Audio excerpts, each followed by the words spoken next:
अस्सलाम वालेकुम गाइस, मेरा नाम है अली और मैं अपने channel daily horror stories by Ali से आपके सामने मौजूद हूँ। मैं उम्मीद करता हूँ आप सब खैरियत से हैं, खुश हैं और कामयाब हैं।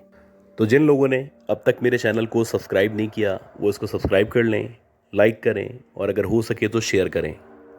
अगर आप अपनी स्टोरीज़ को शेयर करना चाहते हैं तो व्हाट्सएप नंबर मौजूद है, आप व्हाट्सएप कर सकते हैं, ईमेल कर सकते हैं, अपनी आवाज़ में रिकॉर्ड करके भेज सकते हैं। जैसे आपको आसानी हो आप अपनी स्टोरीज़ को शेयर करें। आपका स्टोरीज़ को शेयर करना मेरे लिए बहुत ही इंपॉर्टेंट है।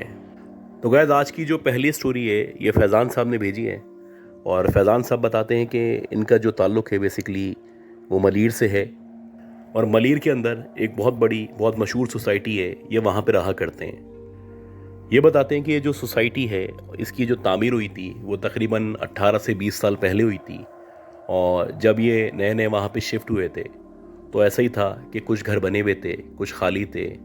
थी तो वो बाउंड्री वॉल सोसाइटी, बड़ी सेफ थी, सिक्योर्ड थी, गार्ड्स वगैरह मौजूद थे, लेकिन वहाँ पे जो आबादी थी या जो रिहाइश थी वो ना होने के बराबर थी। ये बताते हैं कि जहाँ पे इनका प्लॉट या मकान वाक़या था, इनके प्लॉट या मकान के सामने एक बहुत बड़ा सा एरिया था जो पार्क की तरह था। वहाँ पे बहुत सारे दरख्त लगे हुए थे, कुछ बेंचेस लगी हुई थी। अक्सर जो लोग थे वो वहाँ पे आके बैठ जाया करते थे, आपस में बातें करते थे, इस तरह टाइम पास किया करते थे। खैर, ये बताते हैं कि इसी दौर में इन्होंने नया नया कंप्यूटर लिया था और जब हमने नया कंप्यूटर लिया था तो हम सब बहन भाई कोशिश करते थे कि ज़्यादा से ज़्यादा कंप्यूटर यूज़ करें। तो मेरी कोशिश होती थी कि रात के 12 या 1 बजे के बाद मैं इस्तेमाल करूं, बाकी टाइम में जो मेरे बहन भाई हैं वो इस्तेमाल कर सकें। खैर, इनकी आदत थी कि रात में 12-1 बजे इस्तेमाल करना शुरू करते थे और रात के 3 या 4 बजे तक कंप्यूटर यूज़ करते रहते थे। ये बताते हैं कि ऐसे ही एक रात थी और रात के तकरीबन 3 या 4 बजे का टाइम था। हल्की हल्की सी फुहार पड़ रही थी, बड़ा खुशगवार मौसम हुआ था। अब जो मेरा रूम था वहाँ पे खिड़की मौजूद थी और उस खिड़की के बाहर से जो पार्क का हिस्सा था या जो ग्रीनरी थी वो नज़र आया करती थी। ये बताते हैं कि उस पार्क में या उस ग्रीनरी में एक झूला भी लगा हुआ था। खैर, मैं कंप्यूटर यूज़ कर रहा था कि कंप्यूटर यूज़ करते करते मुझे महसूस हुआ जैसे कि झूला चल रहा है या कोई वहाँ पे मौजूद है। अब ये रात के तकरीबन 3-3:30 बजे का टाइम था। मैं बड़ा हैरान था कि इतनी रात में नॉर्मली यहाँ पे कोई नहीं हुआ करता। हाँ, सुबह के टाइम में बहुत सारे बुज़ुर्ग होते हैं जो आके बैठ जाते हैं, बातें करते हैं, लेकिन इस वक्त यहाँ पे किसी का मौजूद होना मेरे लिए बड़ा हैरान कुन था। ये बताते हैं कि जब मैंने झूले की आवाज़ सुनी तो मैंने कंप्यूटर को छोड़ा और मैं खिड़की में आके खड़ा हो गया। जब मैं खिड़की में आके खड़ा हुआ तो मैंने देखा कि वो जो झूला है उस पर एक लड़की है जो बैठी हुई है, जिसने वाइट कलर के कपड़े पहने हुए हैं जैसे कि नॉर्मली फेरीज वगैरह पहना करती हैं। बड़ी कोई लॉन्ग टेल है उसकी और वो तेज़ी से झूला झूल रही है और जैसे जैसे वो झूला झूल रही है वैसे वैसे एहसास हो रहे हैं कि उसके बहुत दिलकश, बहुत लंबे, बहुत ही घने बाल हैं। ये बताते हैं कि मैं मुसलसल उसको देख रहा था, लेकिन वो जो लड़की थी मुसलसल सामने की तरफ देख रही थी, यानी वो अपोजिट डायरेक्शन में देख रही थी, या शायद उसको पता ही नहीं था कि मैं उसको देख रहा हूँ।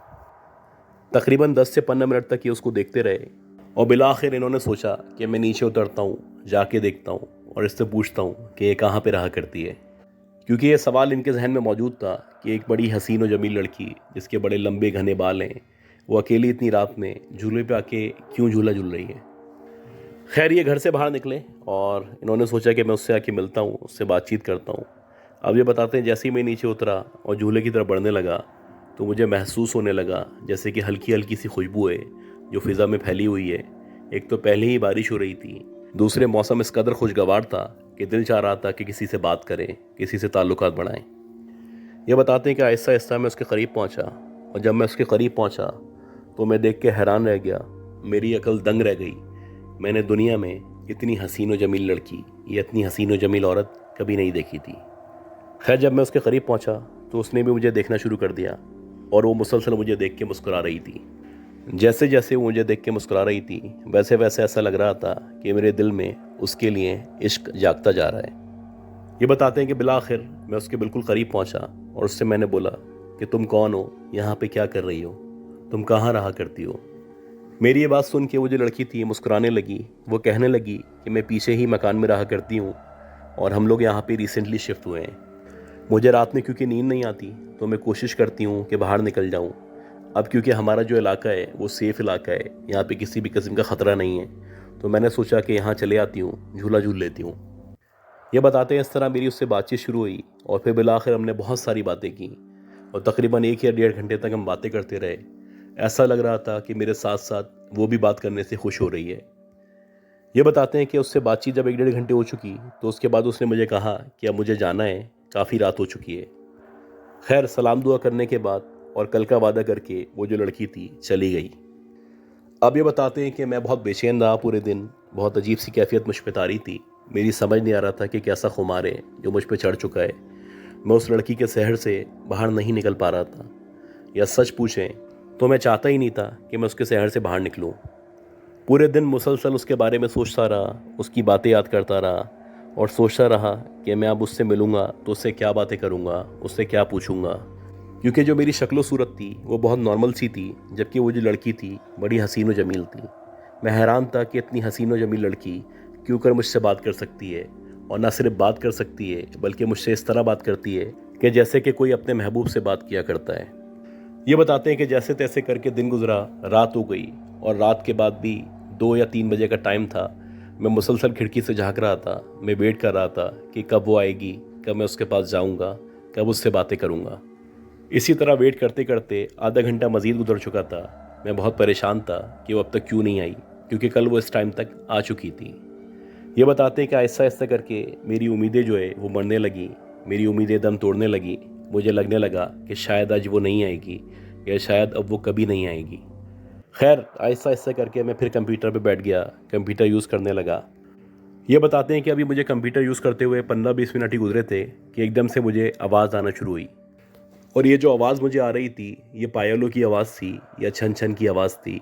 ऐसा लग रहा था जैसे कोई दिलनशी, खूबसूरत, हसीन व जमील औरत ये लड़की चल रही है और छन छन छन करके मेरे करीब आती चली जा रही है। ये बताते हैं जैसे जैसे वो जो आवाज़ थी मेरे करीब होती चली आ रही थी, वैसे वैसे मेरा जो गुमान था वो बढ़ता चला जा रहा था, या मुझे यकीन कामिल हो चला था कि शायद ये वही लड़की है जिससे मेरी कल मुलाकात हुई थी और वो आ रही है। ये बताते हैं कि ऐसे ही हुआ कि जब मैंने खिड़की से झांका तो मैंने देखा कि वही प्यारी सी हसीन व जमील लड़की मेरे सामने चलती हुई आ रही है, और हिरनी की तरह चलती चलती बिलाखिर वो झूले पे जाके बैठ गई। ये बताते कि जब वो झूले पे जाके बैठी तो मेरा हौसला खुला। जल्दी से मैं नीचे उतरा और मैं जल्दी से उसके पास दौड़ा, और जैसे ही मैं उसके पास पहुंचा तो सबसे पहले मैंने उससे शिकवा किया। मैंने कहा कि आज तुमने आने में इतनी देर क्यों कर दी। खैर, वो जो लड़की थी वो कहने लगी कि मुझे घर पे बहुत सारे काम थे, इसलिए मुझे देर हो गई, मेरी माजरत कबूल करो। फिर उसके बाद वही हुआ, वैसे ही हम लोग की बातें शुरू हो गई। वैसे ही हम लोग एक दूसरे के बारे में जानने लगे, एक दूसरे के बारे में बताने लगे, और ये जो सिलसिला था ये रोज़ाना की बुनियाद पे चलने लगा। ये बताते हैं कि जैसे जैसे टाइम गुजर रहा था वैसे वैसे मेरे दिल में उसके लिए जज्बात उभरते आ रहे थे, और यकीनन मुझे इससे इश्क होने लगा था। ये बताते हैं कि इसी तरह ये सिलसिला चलता रहा। रात के तकरीबन 2, ढाई, 3 बजे वो आती, 1-1.5 घंटे मेरे साथ गुजारती, मेरे साथ बातें करती, और ऐसा लगता कि मेरे पूरे दिन की थकन दूर हो चुकी है और मैं मुकम्मल तौर पे तरोताज़ा हो चुका हूँ। इसी तरह तकरीबन 2 से 3 महीने तक वो रोज़ाना आती रही। मैं उससे बात करता रहा, वो मुझसे बात करती रही, और इसी तरह एक दिन उसने भी बिलाखिर मुझसे इज़हार मोहब्बत कर दिया। और जब उसने मुझसे इज़हार मोहब्बत किया तो ऐसा लग रहा था कि दुनिया का खुश नसीब तरीन इंसान हूँ, क्योंकि मैं बहुत कम शक्ल था, वो बहुत खूबसूरत थी, बहुत ही हसीन व जमील थी। किसी भी तरह हमारा जोड़ नहीं था, लेकिन उसके इज़हार मोहब्बत ने मेरे दिल में बहुत सारा जज्बा पैदा कर दिया था, बहुत सारा हौसला पैदा कर दिया था। मैं दुनिया का खुश नसीब तरीन इंसान ख़ुद को तसव्वुर करने लगा था। ये बताते हैं कि बातों बातों में उसने मुझे बताया था कि बराबर वाली गली में जो सबसे आखिरी वाला घर है वो इसी का है, और इसके वालिद का नाम इखलाक अहमद है। इसी तरह बहुत अच्छा टाइम गुजरता रहा। मैं उसके मज़ीद क़रीब होता चला गया, वो मेरे मज़ीद क़रीब होती चली गई। हमारे दरमियान बहुत सारे वादे हुए, अहद व पैमा हुए, और हम लोगों ने डिसाइड किया कि एक दूसरे को कभी नहीं छोड़ेंगे। दूसरी तरफ ये जिक्र करते हैं कि खुश नसीबी से इनकी जो मदर थी उन्होंने भी इनकी शादी का जिक्र करना शुरू कर दिया था, क्योंकि ये घर में सबसे बड़े थे, तो इनकी मदर चाहती थी कि अब इनकी शादी हो जानी चाहिए।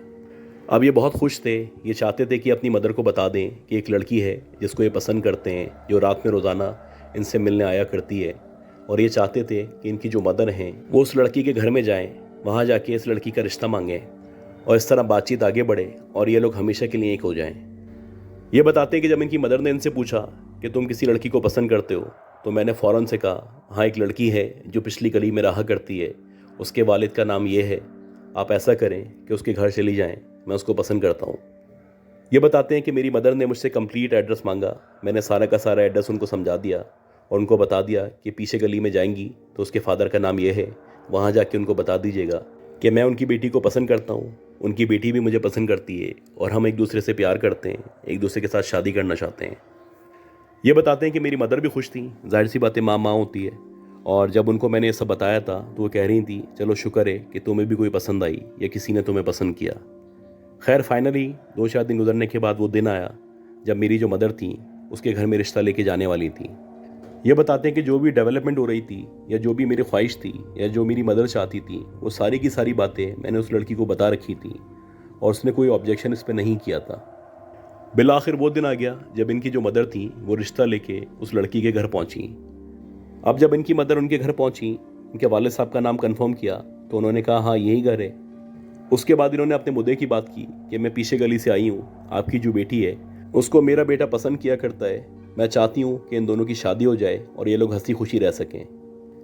ये बताते हैं कि ये सुनने के बाद वो जो अंकल थे या वो जो बड़े साहब थे, उन्होंने कहा कि आप कैसी बातें कर रही हैं। मेरी अम्मी ने कहा क्यों, इसमें क्या बुरी बात है। तो कहने लगे कि जी बिल्कुल मेरी एक बेटी थी, वो बड़ी हसीन थी, बड़ी खूबसूरत थी, बहुत लंबे लंबे उसके बाल थे, जो भी उसको एक दफ़ा देखता चला जाता, इसमें कोई शक नहीं है। लेकिन लास्ट ईयर एक कार एक्सीडेंट में उसकी डेथ हो गई थी और वो अब इस दुनिया में मौजूद नहीं है। और मेरी समझ नहीं आ रहा कि आप किस तरह की बातें कर रही हैं। आप एक ऐसी लड़की का रिश्ता लेके आई हैं जिसका इंतकाल हो चुका है, जो इस दुनिया में मौजूद नहीं है। ये बताते हैं कि सुनने के बाद जो मेरी मदर थी वो शौक में चली गई। उनकी समझ ही नहीं आया कि ये सब क्या हो रहा है और ये मैं क्या कर रहा हूँ। खैर जब वो वापस घर में आई तो उन्होंने आके सारा का सारा वाक़या या सारे मामलात मुझे बताए। और जब ये सारी बातें मैंने सुनी तो ये नाकाबिल यकीन थी, क्योंकि मैं ज़िद कर रहा था, मैं इंसिस्ट कर रहा था कि ऐसा नहीं हो सकता। वो लड़की रोज़ाना रात में 2-3-4 बजे के टाइम मुझे मिलती है, मुझसे ढेरों बातें करती है, बहुत सारे वादे करती है। ऐसा कैसे हो सकता है कि एक लड़की जो इस दुनिया से जा चुकी है वो मुझसे मिलने के लिए रोज़ाना आया करती है। मैं ख़ुद बहुत ज़्यादा हैरान था, लेकिन जो मेरी मदर थी, ख़ास तौर पे जो मेरे फादर थे, उन्होंने बहुत ज़्यादा सख्ती शुरू कर दी। उन्होंने कहा कि आज के बाद से न तुम खिड़की से बाहर झांकोगे, ना बाहर जाओगे, ना उस लड़की से मिलोगे। और इसी दौरानिए में उन्होंने एक आमिल से या आलिम दीन से रब्ता किया और उनको सारा का सारा मामला बताया। ये बताते कि वो जो आलिम दीन थे या वो जो आमिल थे, उन्होंने जब सारा का सारा मामला सुना और उन्होंने मुझसे मुलाकात की, तो मुझसे मिलने के बाद ही समझ गए कि यकीनन मैं जिससे मिल रहा हूँ या जिससे मुलाकात कर रहा हूँ, ये ओरिजिनली वो लड़की नहीं है, बल्कि उसके रूप में कोई और मखलूक है जो मुझसे मिलने आया करती है। खैर वो जो आलिम दीन थे, उन्होंने मुझ पर बहुत ज़्यादा सख्ती की। उन्होंने कहा कि कम से कम 15 से 20 दिन तक तुम्हें कोशिश करनी है कि घर से बाहर ना निकलो, और जो वज़ाइफ वगैरह मैं तुम्हें बता रहा हूँ वो पढ़ते रहो। और अगर तुम इन वज़ाइफ को नहीं पढ़ोगे या मेरी बातों को नहीं मानोगे तो हो सकता है वो जो मखलूक है जो उस लड़की के रूप में तुम्हारे पास आती है वो तुम्हें अपने साथ ले जाए। ये बताते हैं कि जैसे जैसे वो जो आलिम दीन कह रहे थे मैं वैसे वैसे कर रहा था। वो सारे वज़ाइफ में पढ़ रहा था, जो भी तावीज़ात उन्होंने दिए थे वो मैं पहन रहा था, या वो जो ताबीज़ पीने का दिया था वो मैं पी रहा था। खैर अल्लाह अल्लाह करके 15 से 20 दिन के अंदर मेरी हालत नॉर्मल हुई। और उसके बाद से वो जो लड़की थी, मैं जिसके इश्क में गिरफ़्तार था, जिसके जुल्फ़ों का असीर था, जो मेरा सब कुछ थी, वो मुझे नज़र आना बंद हो गई। शुरू में मुझे बहुत तकलीफ़ होती थी, मैं उसके बगैर नहीं रह सकता था, लेकिन आहिस्ता आहिस्ता करके मुझे रियलाइज़ हुआ कि मैं किस तरफ जा रहा था। और आज भी जब मैं इस वाक़े को याद करता हूँ तो मैं अल्लाह का शुक्र अदा करता हूँ कि सही टाइम पे मेरी रहनुमाई हो गई। अगर मैं मज़ीद उस औरत की या उस लड़की की बातों में आ जाता तो पता नहीं आज मैं कहाँ पे होता। अच्छा गाइस, आज की जो दूसरी स्टोरी है, ये जिन साहब ने भेजी है वो उनका नाम डिस्क्लोज़ नहीं कर सकता। वो नहीं चाहते कि उनका नाम लिया जाए या उनके बारे में कोई मालूमात दी जाएं। खैर ये बताते हैं कि जब आप वाटर पम्प से सहराब गोट की तरफ जाते हैं तो जब सहराब गोट का पुल आता है तो उस पुल के राइट साइड पे एक सरकारी स्कूल मौजूद है। जो लोग वहाँ पे रहा करते हैं वो इसके बारे में जानते हैं। ये एक बहुत पुराना, बहुत मशहूर स्कूल है और जिन साहब ने स्टोरी भेजी है ये इस सरकारी स्कूल में पहले चौकीदार रह चुके हैं। ये बताते हैं कि जब मैंने नई वहाँ पे ज्वाइनिंग दी तो उस वक्त इस तरह की कोई भी बात मुझे ना पता थी, ना मुझसे किसी ने शेयर की थी। बहरहाल आपस में सारे टीचर्स वगैरह बातें किया करते थे और बहुत सारी बातें इस तरह की डिस्कस की जाती थी जो मेरी समझ में नहीं आया करती थी। खैर मैं नया था, जो भी बातें हो रही होती थी चुपचाप उनको सुन लिया करता था और एक कान से सुनता था, दूसरे से निकाल दिया करता था। ये बताते हैं कि जब मैंने ज्वाइन किया تو اس کے تقریباً 1 سے 1.5 ہفتے بعد اتفاق سے اسکول کے اندر ایک پروگرام ارینج کیا گیا، اور یہ جو پروگرام تھا یہ بیسیکلی میلاد کا پروگرام تھا۔ اور نارملی اسکول جو ہے وہ 6 بجے تک خالی ہو جاتا ہے، لیکن کیونکہ میلاد کا پروگرام تھا تو ہیڈ ماسٹر جو تھیں انہوں نے مجھے پہلے ہی انفارم کر دیا تھا کہ میلاد ہوگا تو آپ کو یہاں پہ رکنا پڑے گا، بہت سارے کام ہیں جو آپ کو کرنے پڑیں گے، اس میں ہاتھ بٹانا پڑے گا۔ میری جاب تھی، میں نے کسی بھی قسم کا نہ انکار کیا، نہ منع کیا، نہ اپنی جاب سے پیچھے ہٹا۔ یہ بتاتے ہیں کہ میلاد کا پروگرام ارینج ہوا اور بہت زبردست میلاد ہوا، اور بہت سارے نعت خواہ بھی وہاں پہ موجود تھے۔ خیر پروگرام ختم ہوتے ہوتے رات کے تقریباً 8 ساڑھے 8 بج گئے۔ اب جب 8 ساڑھے 8 بج گئے تو اس کے بعد جتنا بھی اسٹاف تھا سب نے ایک ایک کر کے جانا شروع کر دیا۔ اب اس میلاد کے پروگرام میں کیونکہ ڈنر ارینج کیا گیا تھا تو یہ میری ذمہ داری تھی کہ جو بھی دیگیں وغیرہ موجود ہیں یا جس میں کھانا وغیرہ موجود ہے، جب تک یہ واپس نہ چلا جائے یا باورچی آ کے لے کے نہ چلا جائے، مجھے یہیں اسکول میں رکنا ہے، اور جب یہ باورچی دیگیں وغیرہ لے کے چلا جائے گا تو اگلے دن آ کے مجھے ہیڈ ماسٹر کو رپورٹ کرنا ہے۔ اب یہ بتاتے ہیں کہ میں بیٹھا ہوا ویٹ کر رہا تھا، ایک ایک کر کے سارا اسٹاف جا چکا تھا، پورا کا پورا اسکول خالی تھا، میں تھا اور میرے علاوہ کچھ دیگیں موجود تھیں جن میں سے زیادہ تر دیگیں خالی تھیں۔ اب یہ بتاتے ہیں کہ میں موبائل یوز کر رہا تھا کہ موبائل یوز کرتے کرتے ایک دم سے مجھے محسوس ہوا جیسے کہ میرے لیفٹ سائڈ سے کوئی گزرا ہے۔ پہلے تو میں سمجھا ہو سکتا ہے میرا وہم ہو، میں اکیلا بیٹھا ہوا ہوں، مجھے اس طرح کا احساس ہو رہا ہو، لہٰذا میں نے اگنور کیا اور اس کے بعد جو ہے اپنا کام کرنے لگا، موبائل یوز کرنے لگا۔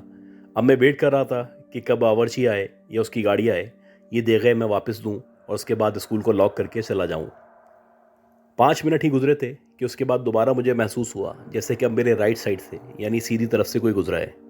اب جب مجھے یقین ہو چلا کہ کوئی نہ کوئی ہے جو میرے علاوہ اس اسکول میں موجود ہے، تو کیونکہ میں چوکیدار تھا میری ذمہ داری تھی کہ اسکول میں کوئی اونچ نیچ نہ ہو، کوئی سامان چوری نہ ہو، کوئی چیز آگے پیچھے نہ ہو، لہٰذا میں نے اپنی جو اسٹک تھی وہ اٹھائی اور میں نے سوچا کہ اسکول کے چاروں طرف کا ایک راؤنڈ لگا لیتا ہوں، اللہ نہ کرے اگر کوئی چور گھس گیا ہوگا تو میرے لیے مصیبت ہو جائے گی۔ اب یہ بتاتے ہیں کہ آہستہ آہستہ کر کے میں نے اسکول کا راؤنڈ لگانا شروع کیا، اور بالکل آخر میں جو اسکول کے چاروں طرف گیلری ہوا کرتی ہے جو کہ نارملی سرکاری اسکولوں میں ہوتی ہے، میں نے سوچا کہ اس طرف کا چکر لگاتا ہوں۔ اب یہ بتاتے ہیں جیسے ہی میں اسکول کی بیک سائڈ پہ گیا یا گیلری کی طرف گیا تو میں نے دیکھا کہ اسکول کی بیک سائڈ پہ یعنی جہاں پہ گیلری موجود ہے ایک بہت ہی لمبی سی عورت کھڑی ہوئی ہے، اور بظاہر ایسا لگ رہا ہے کہ اس نے وائٹ کلر کا اسکارف پہنا ہوا ہے یا گاؤن پہنا ہوا ہے۔ جیسے ایسے میں اس کے قریب پہنچا، میں نے سوچا کہ میں اس سے پوچھتا ہوں کہ تم یہاں پہ کیا کر رہی ہو یا یہاں پہ کہاں سے آئی ہو اور تمہیں کس نے بلایا ہے۔ اب یہ بتاتے ہیں کہ آہستہ آہستہ کر کے میں اس کی طرف گیا، اور جیسے ہی میں اس کے قریب پہنچا تو اس سے پہلے کہ میں کچھ بولتا وہ جو عورت تھی یا وہ جو لمبی سی عورت تھی اس نے مجھے کہا کہ کیا تم مجھے کھانا نہیں کھلاؤ گے؟ اب جب اس نے یہ سوال کیا تو میں سوچنے لگا کہ ہو سکتا ہے کہ اسکول کے کسی اسٹاف میں سے کسی کی جاننے والی عورت ہو، تو میں نے اس سے بولا کہ کوئی مسئلہ نہیں ہے، اگر تمہیں کھانا کھانا ہے تو میں کھانا دے دیتا ہوں، یہ بتاؤ کہ تم کون ہو، یہاں پہ کیا کر رہی ہو اور یہاں اندر کیسے آئیں؟ اب یہ اتنے سارے سوالات سن کے وہ جو عورت تھی اس نے کچھ نہیں بولا، وہ بس یہ کہنے لگی کہ مجھے کھانا لا کے دے دو، مجھے کھانا کھانا ہے۔ یہ بتاتے ہیں کہ جب اس نے انسسٹ کیا تو وہ جو دیگیں تھیں اس میں بہت سارا کھانا بچا ہوا تھا، اور ویسے بھی یہ کھانا باورچی کو واپس کرنے سے بہتر تھا کہ کسی کو کھلا دیا جائے، لہٰذا انہوں نے اس عورت کو کہا کہ چلو ٹھیک ہے، تم یہاں پہ بیٹھ جاؤ، ویٹ کرو یا اس طرف آ جاؤ، میں تمہیں کھانا دے دیتا ہوں، لیکن تم مجھے بتاؤ کہ تم کون ہو اور کہاں سے آئی ہو۔ یہ بتاتے ہیں کہ جب میں نے اس سے تیسری دفعہ یہ پوچھا تو وہ جو عورت تھی اس نے مسلسل تیسری دفعہ اس بارے میں کوئی جواب نہیں دیا۔ وہ کہنے لگی کہ بس مجھے کھانا کھانا ہے، مجھے کھانا دو، میں کھانا کھاؤں گی اور یہاں سے چلی جاؤں گی۔ یہ بتاتے ہیں کیونکہ میں نیا نیا تھا لہٰذا میں نے اس عورت کو زیادہ انسسٹ نہیں کیا، نہ زیادہ اس سے پوچھنے پہ زور دیا۔ میں نے کہا کہ چلیں ٹھیک ہے، آپ سامنے جا کے بیٹھ جائیں، میں آپ کو کھانا دے دیتا ہوں۔ یہ بتاتے ہیں کہ میں گیا، وہاں سے میں نے پلیٹ میں کھانا نکالا اور لے آ کے اس عورت کے سامنے رکھ دیا۔ اب میں اس کے سامنے بیٹھ چکا تھا، میں اس کو مسلسل دیکھ رہا تھا۔ یہ بتاتے ہیں کہ دیکھتے ہی دیکھتے وہ جو عورت تھی اس نے کچھ منٹ کے اندر اندر پوری کی پوری پلیٹ جو تھی وہ خالی کر دی، اور جیسے ہی اس نے پلیٹ خالی کی تو دوبارہ مجھ سے کھانا مانگنے لگی۔ یہ بتاتے ہیں کہ جب اس نے دوبارہ کھانا مانگا تو مجھے کوئی اعتراض نہیں تھا کیونکہ بہت سارا کھانا بچا ہوا تھا۔ میں دوبارہ گیا، دوبارہ دیگ سے کھانا نکالا اور اس کو دے دیا۔ یہ بتاتے ہیں کہ ابھی میں آبزرو بھی کر رہا تھا کہ اس عورت نے دیکھتے ہی دیکھتے یہ دوسری پلیٹ بھی ختم کر لی، اور اس کے بعد اس نے تیسری بار کھانا مانگا۔ یہ بتاتے ہیں کہ اس نے اس طرح کر کے تقریباً 4 یا 5 دفعہ مجھ سے کھانا مانگا، اور میں نے اس کو 4 یا 5 دفعہ کھانا دیا، اور جب اس نے کھانا کھا لیا تو مجھے کہنے لگی کہ آپ کا بہت بہت شکریہ، اب میں واپس جا رہی ہوں۔ یہ بتاتے ہیں کہ اس نے جب یہ کہا تو اس کے بعد اس نے واپس گیلری کی طرف جانا شروع کر دیا، اور جب اس نے گیلری کی طرف جانا شروع کر دیا تو میں اس سے دوبارہ پوچھنے لگا کہ آپ وہاں پہ کہاں جا رہی ہیں؟ یہاں سے تو واپسی کا کوئی راستہ نہیں ہے، اگر آپ کو باہر جانا ہے تو گیٹ استعمال کریں۔ یہ بتاتے ہیں کہ ان کی اس بات کا اس عورت نے کوئی جواب نہیں دیا اور سنی انسنی کر دی اور مسلسل گیلری کی طرف بڑھنے لگی۔ دیکھتے ہی دیکھتے وہ جو عورت تھی گیلری سے اسٹیئرز کی طرف گئی اور بظاہر ایسا لگنے لگا جیسے کہ وہ اوپر کی طرف جا رہی ہے، یعنی چھت پہ جا رہی ہے۔ اب جیسے ہی اس نے چھت کی طرف جانا شروع کیا تو ان کی پریشانی بڑھ گئی، کیونکہ ان کی ذمہ داری تھی کہ اسکول کی حفاظت کریں اور کسی بھی اجنبی کو یا کسی بھی ایسی شخصیت کو اسکول کے اندر نہ آنے دیں جس کے بارے میں کچھ پتہ نہ ہو یا جس کو یہ نہیں جانتے ہوں۔ یہ بتاتے ہیں کہ جیسے ہی وہ اسٹیئر کی طرف جانے لگی، اب میں نے سوچا کہ میں غصہ کروں گا، جا کے اس کو ڈانٹوں گا اور اس کو بولوں گا کہ یہاں سے باہر نکلو، اس وقت تم اسکول میں نہیں رک سکتی، یہ تمہاری جگہ نہیں ہے، تم واپس باہر نکلو اور اپنے گھر چلی جاؤ۔ یہ بتاتے ہیں کہ جیسے ہی میں اسٹیئرز کے قریب پہنچا کہ میں اس عورت کو ڈانٹوں یا یہاں سے باہر نکالوں، تو میں نے دیکھا کہ ان اسٹیئرز پہ نہ کوئی عورت موجود ہے، نہ کسی عورت کا نام و نشان موجود ہے۔ اب میں سمجھا کہ ہو سکتا ہے تیزی سے یہ چھت کی طرف چلی گئی ہو، لہٰذا میں جلدی سے اسٹیئرز سے ہوتا ہوا چھت کی طرف گیا، اور جب میں چھت کی طرف گیا تو ایک ایک کر کے جتنی بھی چھت کی جگہ تھی میں نے ساری کی ساری چھان ماری، نہ وہ عورت نظر آئی نہ اس کا کوئی نام و نشان نظر آیا۔ خیر اسی دورانیے میں وہ جو دیگ والا تھا یا وہ جو باورچی تھا اس کی گاڑی آ چکی تھی، میں نیچے گیا، ساری کی ساری دیگیں میں نے اس کو ہینڈ اوور کی، اس کے بعد میں نے اسکول کو تالا لگایا اور واپس چلا گیا۔ یہ بتاتے ہیں کہ جب اگلے دن میں آیا تو وہ جو ہیڈ ماسٹر تھیں ان کو میں نے سارا کا سارا واقعہ بتایا اور ان کو بتایا کہ یہاں پہ میں نے ایک عورت کو دیکھا تھا، وہ آئی تھی، اس نے مجھ سے کھانا مانگا تھا اور میں نے اس کو 3-4 دفعہ کھانا دیا ہے، اور کھانا کھانے کے بعد وہ جو عورت تھی بجائے اس کے کہ وہ اسکول سے باہر جاتی، وہ اسٹیئر سے چڑھتی ہوئی چھت کی طرف گئی اور وہاں جا کے غائب ہو گئی۔ یہ بتاتے ہیں کہ میری یہ بات سننے کے بعد وہ جو ہیڈ ماسٹر تھیں وہ کہنے لگیں کہ یہاں پہ اس اسکول میں اس طرح کی بہت ساری باتیں ہوتی رہتی ہیں، اور میں پچھلے 23 سال سے یہاں پہ موجود ہوں، اور وہ جو عورت جس کا تم ذکر کر رہے ہو اس عورت کو تقریباً ہر ٹیچر نے، ہر اسٹوڈنٹ نے یہاں پہ دیکھا ہے، وہ اکثر رات میں چھت پہ نظر آیا کرتی ہے، تو جب بھی وہ تمہیں عورت نظر آئے تو پریشان نہیں ہونا، وہ کسی کو نقصان نہیں پہنچاتی۔ گائز میں امید کرتا ہوں جو بھی اسٹوریز میں نے شیئر کی ہیں یہ ساری کی ساری اسٹوریز آپ کو پسند آئی ہوں گی۔ اگر آپ کو یہ اسٹوریز پسند آئی ہیں تو پلیز میرے چینل کو لائک کریں، سبسکرائب کریں، سپورٹ کریں، دعا کریں کہ اللہ مجھے، میرے گھر والوں کو، ہم سب کو صحت دے، زندگی دے، سلامتی دے۔ اپنا خیال رکھیے گا۔ اللہ حافظ۔